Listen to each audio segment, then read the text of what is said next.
selamat datang di podcast Sahabat Alam. Saya Safa Zahira Inam, mahasiswi PGSD yang akan menemani kalian pada podcast kita kali ini. Senang banget bisa menyapa kalian. Semoga kalian tetap semangat belajar ya. Pada podcast kita kali ini kita akan membahas sesuatu yang menarik dan dekat dengan kehidupan sehari-hari kita, yaitu tentang sains dan lingkungan.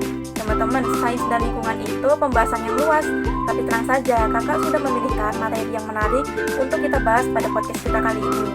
Dan tidak lupa kakak bersama teman kakak, Kak Tria. Halo Kak Tria. Halo Kak Syafa. Halo teman-teman semua, perkenalkan nama kakak Tria Nursania, mahasiswi PGSD. Wah, pembahasan sains dan lingkungan ini sangat menarik ya untuk kita bahas bersama. Betul sekali, apalagi yang kita bahas pada podcast kita kali ini berhubungan dekat dengan kehidupan sehari-hari kita. Tidak usah berlama-lama, mari kita bahas, yuk.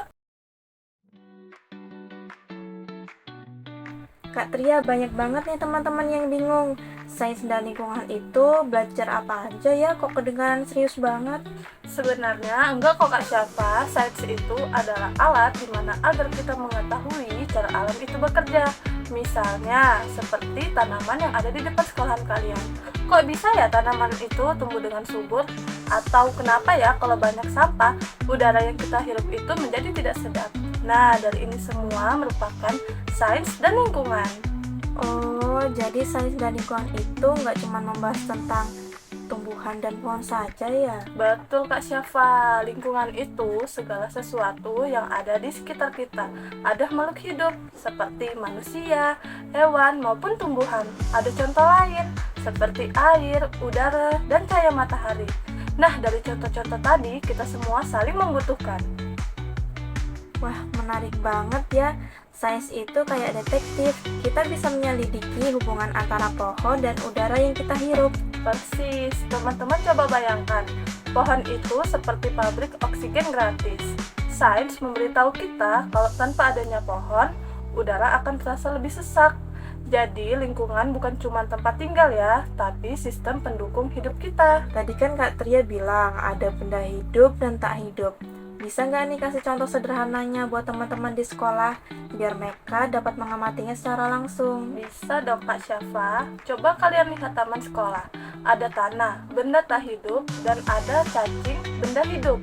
Cacing membutuhkan tanah untuk tempat tinggal, sedangkan tanah membutuhkan cacing supaya tetap gembur.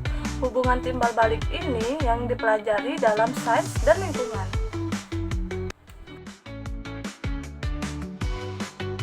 Nah, tadi kan Kak Tria bilang kalau semua itu saling membutuhkan.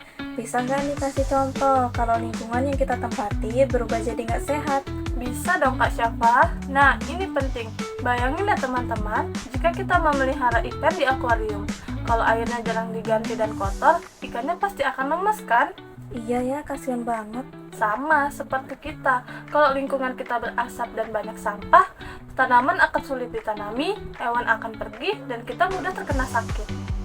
Jadi, sains dan lingkungan itu ya mengajarkan kita kalau lingkungan yang bersih, lingkungan yang airnya jernih, udaranya segar, dan tanahnya mudah ditumbuhi. Tepat sekali Kak Syafa. Teman-teman, kalian amati deh lingkungan sekitar. Ada sampahnya nggak? Kalau ada, harus diapakan? Yap, dibuang ke tempat sampah. Betul banget. Dari kecil, kita sudah diajari untuk mengamati hal-hal yang ada di sekitar rumah kita. Contohnya selokan. Kalau selokannya lancar dan nggak bau, berarti lingkungan kalian masih terjaga. Ngomong-ngomong soal selokan, kan ada yang selokan yang airnya hitam dan dia mampet karena sampah plastik. Dampaknya ke makhluk hidup bagaimana ya? Nah, ini dia masalahnya. Dalam konteks sains, kita belajar tentang pencemaran.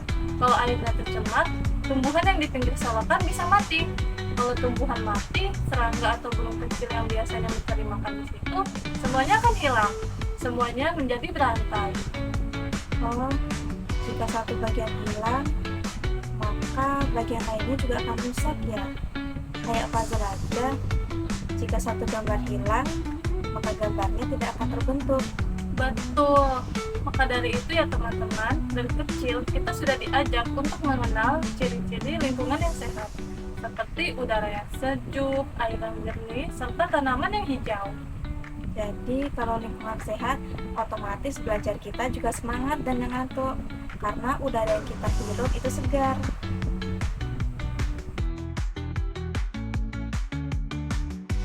Kak Tria, sebagai mahasiswi PGSD nih, ada nggak sih saran buat teman-teman supaya mereka juga sayang sama lingkungan? Mungkin kita bisa lakuin dari hal yang paling dekat dengan kita ya Kak Syafa, yaitu sampah.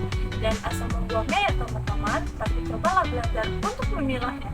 Iya, misalnya memilah sampah organik dan anorganik ya teman-teman. Lalu cobalah menanam satu tanaman. Dengan kita merawatnya, kita sudah menyumbang oksigen bagi bumi kita.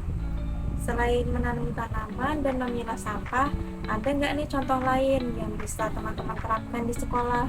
Ada dong, dengan cara mematikan lampu setelah pembelajaran atau mematikan keran air setelah mencuci tangan, itu dinamakan penghematan energi.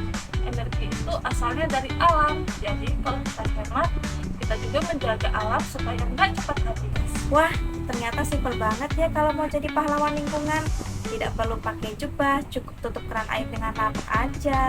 Bener nih Kak Syafa, bahkan mengajak teman untuk tidak memetik bunga sembarangan itu termasuk tindakan yang hebat. Kita sudah belajar menghargai makhluk lain yang untuk tumbuh. Nah teman-teman dengerin ya, sains itu seru karena prakteknya bisa kita lakukan dari sekarang dan dari diri sendiri. Sains itu tidak hanya di buku, tetapi ada di tindakan dan perilaku kita sehari-hari. Wah, nggak berasa ya obrolan santai kita sudah hampir berakhir. Betul Kak Syafa. Jadi intinya sains dan lingkungan itu telah mengajarkan kita untuk lebih peka dan peduli terhadap lingkungan sekitar ya. Semoga di podcast kali ini membantu teman-teman memahami apa itu sains dan lingkungan. Dan semoga bermanfaat untuk kalian yang mendengarkan. Terima kasih juga kepada Kak Tria sudah mau berbagi ilmunya di podcast kita kali ini. Semoga apa yang kita obrolkan tadi dapat bermanfaat bagi teman-teman dan membuat teman-teman semakin sayang kepada lingkungan. Saya Safa dan Kak Tria, kami pamit undur diri. Sampai jumpa di podcast seru berikutnya. Dadah!